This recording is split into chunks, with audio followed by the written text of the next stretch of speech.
사랑하는 성도 여러분, 하나님의 성실하심으로 맞는 새날입니다.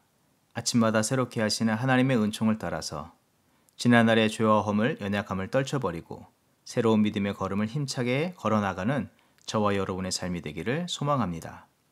오늘은 시편 47편 6절에서부터 9절 말씀으로 새벽 기도회를 시작합니다. 찬송하라, 하나님을 찬송하라. 찬송하라, 우리 왕을 찬송하라. 하나님은 온 땅의 왕이심이라. 지혜의 시로 찬송할지어다. 하나님이 뭇백성을 다스리시며 하나님이 그의 거룩한 보좌에 앉으셨도다. 문나라의 고관들이 모임이여 아브라함의 하나님의 백성이 되도다. 세상의 모든 방패는 하나님의 것임이여 그는 높임을 받으시리로다. 아멘.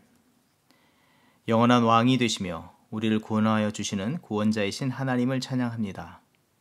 오늘도 나와 우리의 모든 삶을 감찰하시며 주의 권능으로 두르시며 공평과 정의로 다스리시는 주 하나님께 감사드리며 주신 오늘이라는 귀한 날을 베푸신 사랑과 은혜를 따라 온전히 살아가게 하여 주시옵소서. 혹시 피할 수 없이 맞이하는 고난이나 또 우리의 연약함으로 죄에 넘어져 낙심과 절망에 쓰러질지라도 주 하나님, 영혼과 삶의 방패와 피할 산성이 되신 주님의 보호와 선하신 인도하심을 나타내어 주시고 그 순간 고난과 죄의 문제를 주신 믿음과 은혜와 능력으로 이기게 하시고 다시 일어날 수 있도록 힘을 주시고 인도하여 주시옵소서. 그리고 우리에게 주어진 거룩한 믿음의 길을 계속해서 걸어나갈 수 있도록 인도하여 주시옵소서. 감사드리며 예수님의 이름으로 기도합니다. 아멘. 오늘 우리에게 주신 하나님의 말씀은 예레미야 4장 1절에서부터 10절의 말씀입니다. 여호와께서 이르시되 이스라엘아 내가 돌아오려거든 내게로 돌아오라. 내가 만일 나의 목전에서 가증한 것을 버리고 내가 흔들리지 아니하며 진실과 정의와 공의로 여호와의 삶을 두고 맹세하면 나라들이 나로 말미암아 스스로 복을 빌며 나로 말미암아 자랑하리라. 여호와께서 유다와 예루살렘 사람에게 이와 같이 이르노라. 너희 묵은 땅을 갈고 가시던 불에 파종하지 말라. 유다인과 예루살렘 주민들아 너희는 스스로 할례를 행하여 너희 마음 가죽을 베고 나 여호와께 속하라. 그리하지 아니하면 너희 악행으로 말미암아 나의 분노가 불같이 일어나 사르리니 그것을 끌 자가 없으리라. 너희는 유다에 선포하며 예루살렘에 공포하여 이르기를 이 땅에서 나팔을 불라하며 또 크게 외쳐 이르기를 너희는 모이라 우리가 견고한 성으로 들어가자 하고 시온을 향하여 깃발을 세우라. 도피하라. 지체하지 말라. 내가 북방에서 재난과 큰 멸망을 가져오리라. 사자가 그 수풀에서 올라왔으며 나라들을 멸하는 자가 나와왔으되 내 땅을 황폐하게 하려고 이미 그의 처소를 떠났은즉 내 성읍들이 황폐하여 주민이 없게 되리니 이로 말미암아 너희는 굵은 배를 두르고 애곡하라. 이는 여호와의 맹렬한 노가 아직 너희에게서 돌이키지 아니하였음이라. 여호와의 말씀이니라. 그날의 왕과 지도자들은 낙심할 것이며 제사장들은 놀랄 것이며 선지자들은 깜짝 놀라리라. 내가 이르되 슬프도소이다. 주 여호와여 주께서 진실로 이 백성과 예루살렘을 크게 속이셨나이다. 이르시기를 너희에게 평강이 있으리라 하시더니 칼이 생명에 이르렀나이다. 아멘. 하나님은 범죄한 남유다 백성들에게 계속해서 예레미야 선지자를 통해서 심판의 경고를 외치도록 하시면서 그 가운데 그들의 참된 회개를 요청하고 계십니다. 죄의 삭은 심판과 사망이지만 하나님은 끝까지 그 회복, 그들을 향한 사랑을 거두지 않으심을 나타내 보여주고 계십니다. 여호와 하나님의 사랑을 어떻게 표현해 주고 계십니까?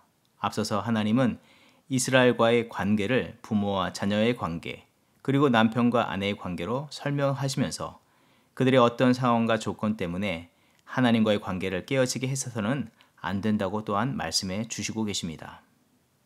하나님께서는 비록 탕자와 같은 아들로서 아버지의 뜻과 그 품을 떠난다 해도 또 호세아 선지자의 아내인 고멜과 같이 음란함을 쫓아 남편의 곁을 떠난다 해도 하나님은 변치 않는 사랑으로 아들을 기다리는 아버지요 변치 않는 사랑, 정결과 거룩으로 고멜을 사랑하는 남편으로서 그들을 찾고 또한 맞이하시겠다고 선언하여 주시고 계십니다. 결코 아버지와 남편의 마음인 하나님의 마음이 괜찮은 것은 아닙니다. 고통 속에 밀어 넣어진 그런 상태가 되었지만 그들을 향한 아버지의 사랑, 남편의 사랑은 그보다 온전하고 크기에 그 모든 것을 품으시겠다고 하신 것입니다.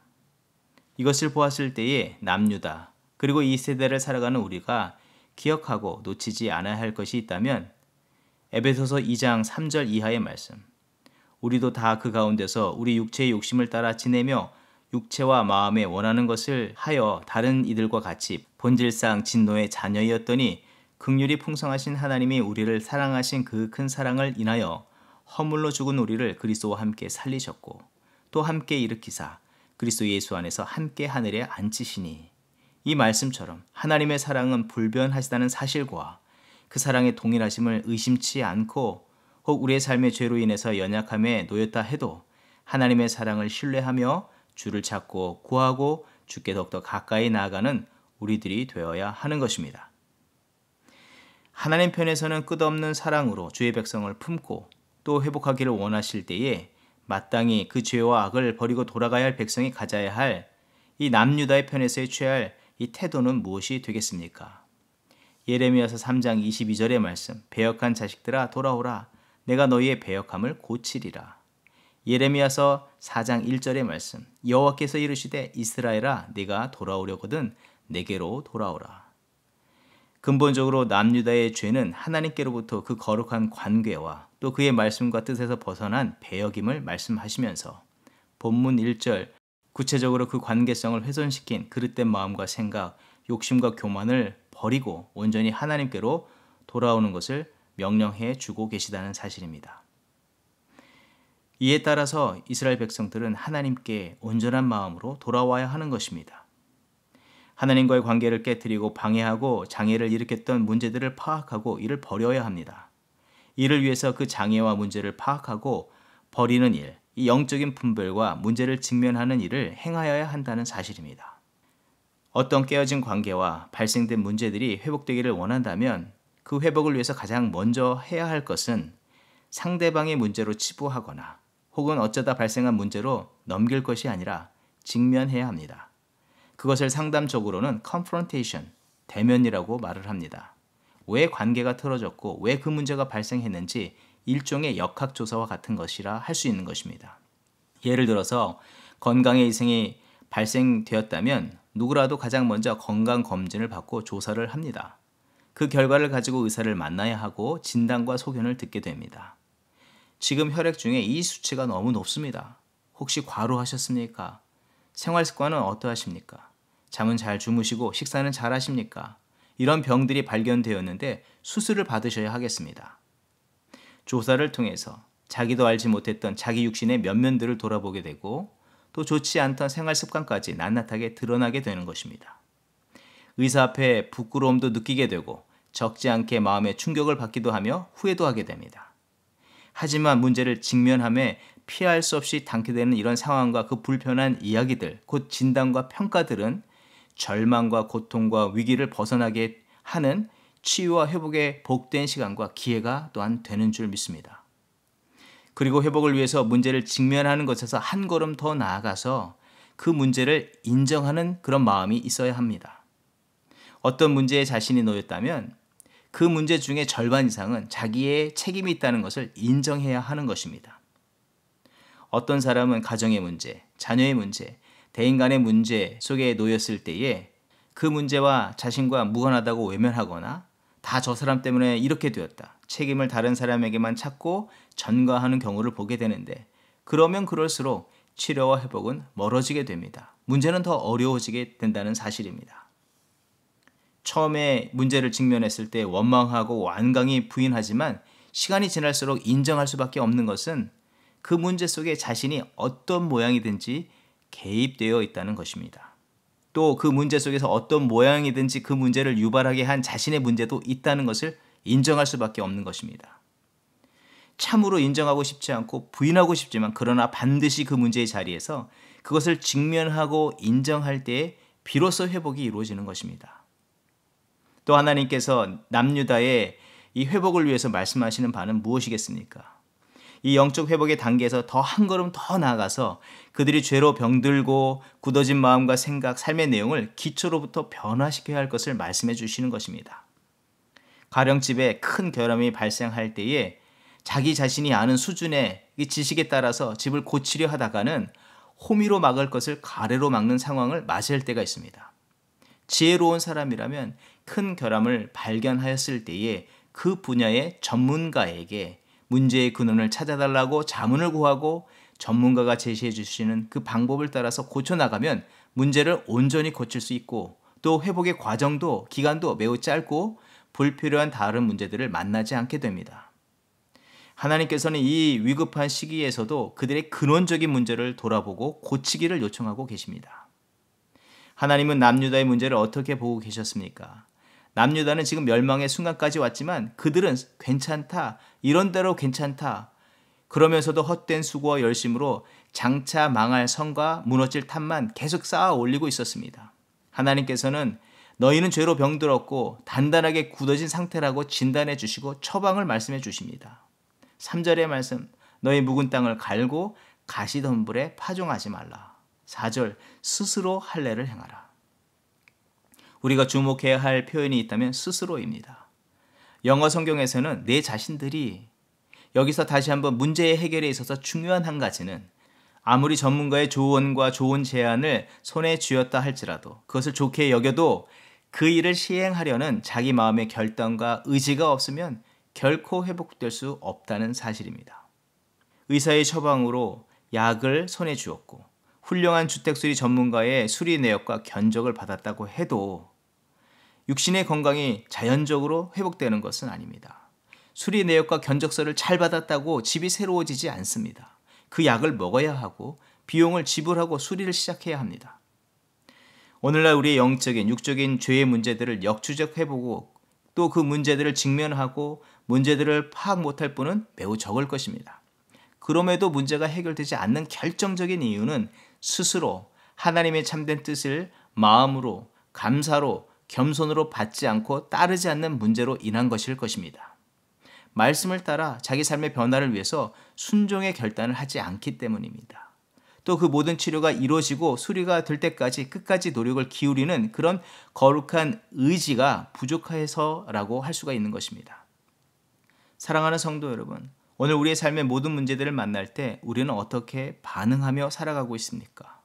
또 우리는 어떻게 반응하며 살아가야 하겠습니까? 자기 문제가 아니라고 잘못된 혐의 부인이 아니라 이기심과 욕심, 그릇된 생각에 빠진 자기 자신의 생각을 부인하고 문제를 직면하는 믿음의 용기가 있어야 합니다. 또 우리의 삶을 디자인하시고 설계하시고 만드시고 인도해 가시는 하나님께 문제를 들고 나아가야 하며 우리 자신을 잘 아시는 하나님, 이 전문가 되신 하나님께 해법을 구하고 진단과 해결 방법을 따라서 문제를 해결하며 살아가는 우리들이 되어야 할 줄 믿습니다.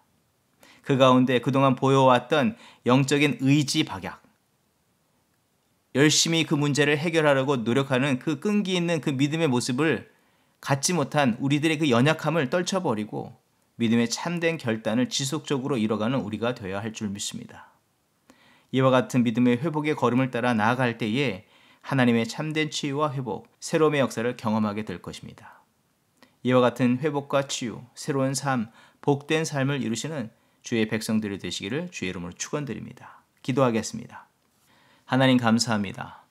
말씀 속에서 진노 중에라도 긍휼을 베푸시며 남유다의 백성을 끝까지 붙잡아 주시는 하나님의 사랑을 알게 하시고 그와 같은 사랑으로 우리를 품고 계시다는 것을 깨닫게 하여 주심을 감사합니다.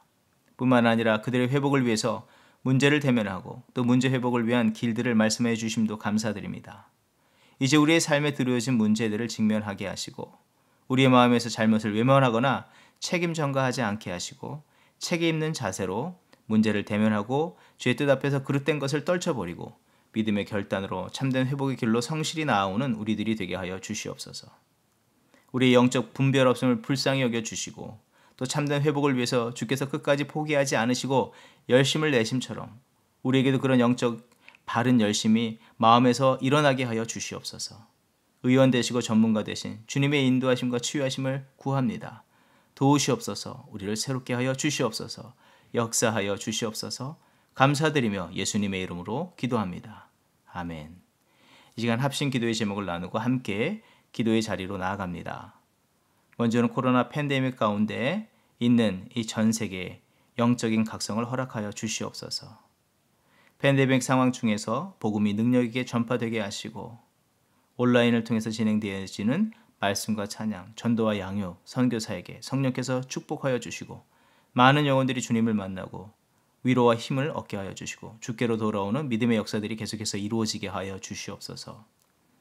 두 번째로는 코로나 상황 중에서 의료 현장에서 일하시는 우리 교우들과 가족들을 보호하여 주시기를 위해서 기도합니다. 이 코로나 팬데믹이 길어지는 가운데 영적으로 육적으로 지치거나 낙심하지 않도록 하여 주시고 또 특별히 세우신 귀한 종들을 통해서 하나님의 치유의 손길들이 세상 가운데 흘러가게 하여 주시옵소서.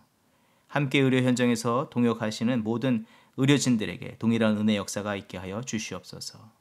이 역사를 통해서 오직 하나님의 사랑과 하나님의 치유와 회복이 증거되게 하시고 나타나게 하여 주시옵소서. 합심으로 기도하겠습니다.